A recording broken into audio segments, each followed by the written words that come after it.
All right, cutting the music short because I'm just gonna get into the game. You guys can look at my lovely face later. Oh man, that's the sound of me waking up. First match of the day. Billowy versus Snute. PvZ. Best of 3. Go4SC2. Go, go, go, go, go.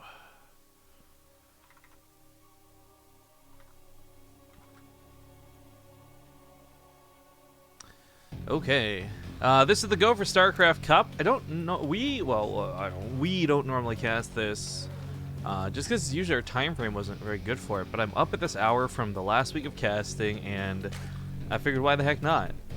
This is not going to be the super most amazing cast of all time. It is solo and YOLO. Again, this was not planned, so I imagine Zomgirl is probably actually still asleep right now. But we'll get into it. It's a first best of 3, and we're actually halfway through the tournament at this point in the round of 16. So when this goes on to the round of 8 and forward. I've updated the overlay with some new stuff up here. I hope this looks nice. I hope you guys enjoy it, and I hope most importantly it's not going to be in the way. But we're going to test that, I guess, as we cast the game out. So without further ado, the bottom right side of the map, he made the lobby with a WCS GameHeart mod because, well, Snute wants us to look at his income, and he's a bit of a beast. It's Liquid Snute. And in the top right, opposing him, all the way from Korea, playing on the European server, it's Billowy. Now, for those of you who are not familiar with Go for StarCraft, this is a cup that goes on weekly. But more importantly, they have a couple different variations of it. One of them being... I gotta update chat. It's Billowy. One of them being... that the Thursday Cups, I believe it's still Thursdays, actually could be wrong, maybe move the days, they're only for points, they're actually not worth any cash, but the Sunday Cup, the one we're casting today, does have 150 euros in its prize pot, not to mention points, which lead to the monthly finals, which do have a pretty nice prize pool then of themselves. So it's important for a lot of these guys to be playing, and that's why you will be seeing some of the Koreans show up, whether it's Billowy or others, because on the Sunday occasion there's some cash, but on every other occasion there is a little bit of point gain to have. Now, we've actually seen quite a bit of Billowy, and if you recall, it was actually, what, 2 or 3 days ago? Man, everything's a blur at this point, because it's like wake up, cast, sleep, wake up, cast, sleep, but Snute played in the finals of our Yord Woodwatch tournament, and that coincidentally will be happening again today in about 4 hours-ish from now, so hopefully we'll see him return. I would definitely like to see Snute again. Glad he was able to, I was able to catch him here, and of course, perfect timing, as he had not started his game yet, so yay, woo-hoo. He did pull off a gas, by the way. I'm really curious on this choice, as he gets the ling speed initially, that's all he's looking for, and just lots and lots of minerals after that. 3 drones going back to mining means he gets his third base a little bit quicker, but as we see, Billowy's being a bit of a pain with it. The pylon block come down. Luckily, though, with 6 lings already having been pre-made, this might just be an annoyance for Snute more than anything else. You'll also note that he's not trying to play silly bugger and run up here to the north to put his base here. Not only would he likely get blocked again, but he also wants this base a lot more. I think, well, Whirlwind presents a whole slew of problems, as no matter which third you take, it does have 2 entrances. This one, at least, isn't so conducive to forcing your natural. And what I mean by this is when you look at this location, let's say the Protoss army's coming in from up here and they set position here. They're in equally opportune spots to move into the third or into the main natural. The argument can be made, yes, the same way going outwards, but they're not pushing into the base at that point. They're almost pulling back in a way to attack into this third. So it's a little bit better, I think, for someone like Snute to have, especially when you're considering force fields being a major component. But oh, he gets us around on the Adepts. I don't think Billowy was anticipating this. He tries to move him back against the wall. Takes a little bit of extra damage, but the Adepts are going to die. Knowing this, he puts a full wall down with that gateway, but Snute could easily chip away at that pylon. Actually, I take that back, because the overcharge does pop off, and this will drive Snute back. But getting 3 Adepts early will hardly cost inefficient for Billowy, because he did trade out for lings. It does take away from any pushing power. For example, if a Warp Prism's going to come across the map, it'll have to warp in new ones. He's not going to be able to just move across the map, because he'll be down 3. This is actually a nice pickoff for Snute.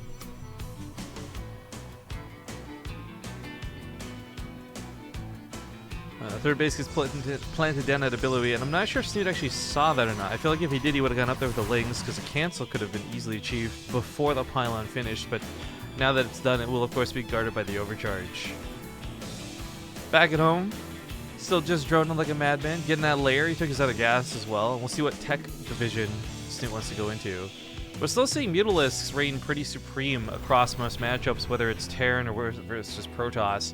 I think for the sake of Snute, he's one of these guys that, and I know I say this, it's a bit of a cop-out, it's almost like an easy thing to say, but he's very good at playing any aspect of Zerg.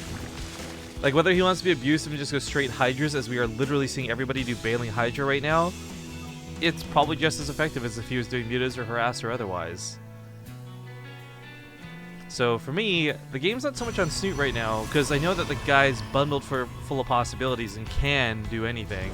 I'm a lot more interested in what Billowy plans to do. We've actually seen the best success out of Protoss from those who are, we'll say, dedicated to going to carriers. But, I don't know, we'll see if Billowy gets to that point or not. We did actually cast a really cool match, if you guys recall, just yesterday watching Scarlet's replays, where we don't know who it was. Not Zest, wink wink, nudge nudge, who had gone for mass carriers and overgrowth, and Scarlet had found with spore crawlers and abducts and hydras and queens. With enough anti-air on the front line, you can beat that back. But yeah, well, I think it's the penultimate composition that everyone dreams of. It's not so easy to simply get to. Billy's also investing in a lot of units without throwing down any Stargates, so I'm simply talking hypotheticals and possibilities. As the Immortals came out, he's following up with a Warp Prism. I do want to point out charge lots are on the way, so I gotta imagine he's preparing for Hydras. So to me, it screams in the back of my mind, like, why not a faster Templar Archives? Why not get Storms out lickety-split? Because charge lots are not going to do well versus Banelings, which is a big part of why, like, it's not just charge lots, obviously, but Adepts as well, that we see a lot of these Zerg players still investing in Lings and Banelings, regardless of their composition. Snute, however, not going to be playing into his clutches, and that missed scout out of Billowy is a little bit awkward, actually. Because as he scouts the main, he did see the Spire, and I hope he realizes that it's not going to be Hydra, so yeah, double Stargates came down, and I guess he'll be starting his Phoenix production here in a moment. Baneling speed, though, will take care of most of the Zealots. Well, not Baneling speed. Banelings will take care of most of the Zealots. The Banelings, of course, get speed, and then now the additional 10 health, which is nice.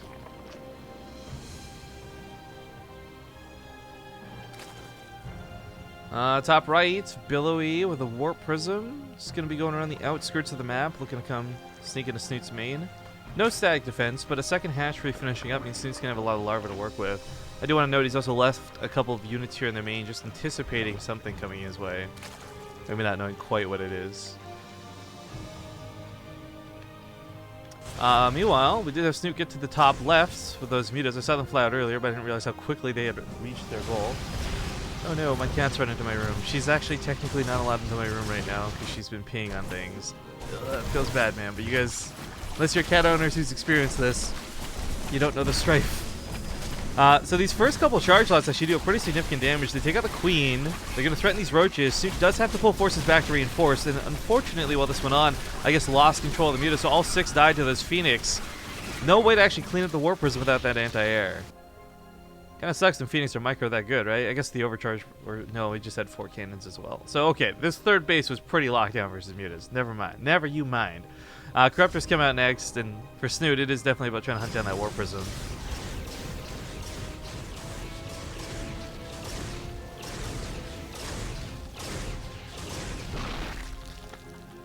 Splooch goes down. We do have Storms picking up. Be a little bit of time before we see enough Templar. If these remain in Archons, that's not going to go so well, but I would love if he just kept them hidden. Got them up to that energy for Storms, and now it's going to be Archons. Grubby might not play the game so much anymore, but Grubby would do this really cool thing consistently where he would always have like 4 Templar and a Warp Prism ready to flank. Most of the time it was versus Terran, but it was always really cool to see. And I think it's better because the Warp Prism's so much more maneuverable. But I guess the chance of losing the Templar is a little bit unappealing for somebody like Snute. A lot of Lings get on top of these Zealots, and they're going to get picked off pretty quickly. Upgrades actually aren't too crazy for either side. Both players just coming up on +2 as we currently speak. Storm finishes up here briefly, so we do have Templar warping in to, I guess, start gathering some of that energy. Where did he warp them in?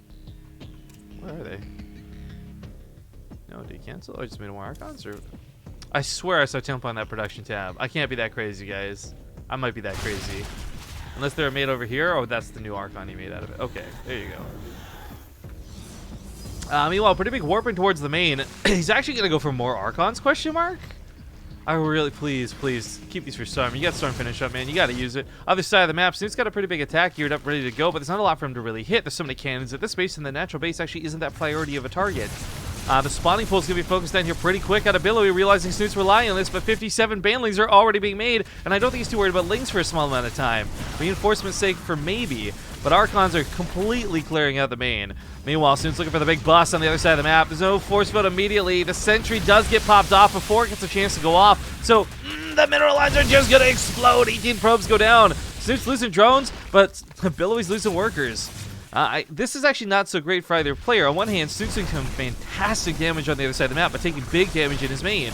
But at the same time, things said, like, force fields are the only thing keeping these banelings from absolutely eradicating the entirety of these bases. Cybercore is going to go down. Banelings actually are a bit awkward to have here because he can't attack the buildings with them without losing them forever. So he's going to gear up and just keep going for a big bust. Drone's actually mineral walking up here to the top right, but he knows there's a base there. Are they just to soak hits? Are they evacuating or running for their lives? I don't know. Main cylinder attack. But 5th, 6th, and 4th and everything outlined for Snoot's not too bad. Force fields with Billowy, though, looking to hold on to this. Banelings cannot break through those force fields, and he's got to pull back. Whew, a moment to breathe here as Billowy does take out this base. Main base is still not dead yet, though. Snute, through, I guess, this funnel of roaches, has slowly been pushing this back. He might still lose the layer at this rate, though. That Archon's got quite a bit of damage. It's a bit of a race, and looks like he will hold on to his main for the time being. The base on the left side, most does get absolutely eradicated. Drones still chilling, or were chilling. Is there queens now? Yeah. Snute running all these drones around the map looked a little bit silly, but it kept his worker count high. He would have lost 20 plus more drones had he left them all just chilling in the main. So at the end of the day, he actually has a pretty respectable drone count coming out as 59, and he's mining. Whereas Billowy is kind of mining, I guess, but he lost so many probes, it's off of one base. He does kind of take a sneaky base in the top right. I don't know how good or bad that'll be. We'll see if he actually gets away with it. It's not about the base being found out or not. There's just no information about anything right now.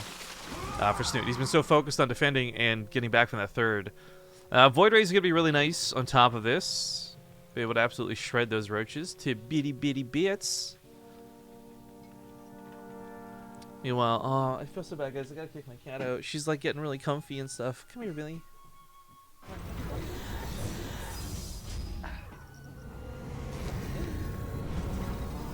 No, I got her in front of the microphone, but she's being camera shy. Alright, you sit on my lap while I cast this game, okay? I can't trust you to be walking around the room. You're gonna start peeing on all my clothes. Anyways, as I deal with my needy cat, 19 mutas are being made right now. The muta swap out of Snoot's actually quite an interesting one. I think that this could actually work out well in his favor if he can deal with the Archons, or at least go around them. Void Rays are not exactly reliable anti-air, and not that many Phoenix were actually made this game. Alright, that being said, okay, goodbye, cat. The big attack comes into Snoot's base, and this is the one he needs for mining. He doesn't have a lot of drones here, but he just reestablishes the... Mutas fly in. They're going to take out the Void Rays first, but now it's on top of the Archons. Splash damage to hell, and they're unfortunately all going to go down at this rate. Phoenix is going to clean this up, too, and Snoot's about out of luck. GG's get called, and Billowy is going to take game number 1.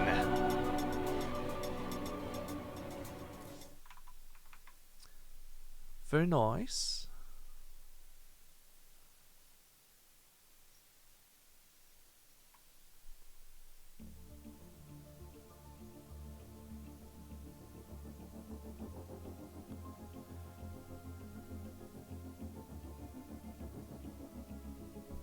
Alright, while that goes on, I need to hunt down my cat and kick her real quick. 1 second, guys. Millie! Come here. Oh, let's put you on camera. We'll give the stream some Ace Kate action before we go. She's so freaking cute, guys. Look at her. Oh, she doesn't want to go, so she's hugging me. Oh, Millie! Hey, baby. Look at your Ace Kate, everybody. She's growling, but she's purring. Hey, look up here. Look up here. Look at the camera. I'll bring the camera to you. You little growly monster. How you doing? My room's a mess. Ignore the fact that my room's a mess, guys. Really? You're cool. Huh? What is that? What is that? Huh? Okay. I gotta kick her out while we get to this next game. Oh, no! Okay, what are you doing? I have become a jungle gym for my cat. Okay. Are you just gonna chill up there? Is that the plan? I miss having you in my room, but you're so dangerous, cat.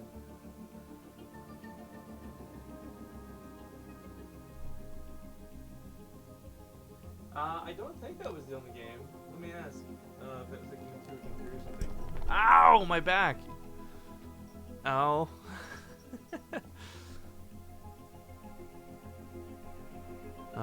Where's Snute on here?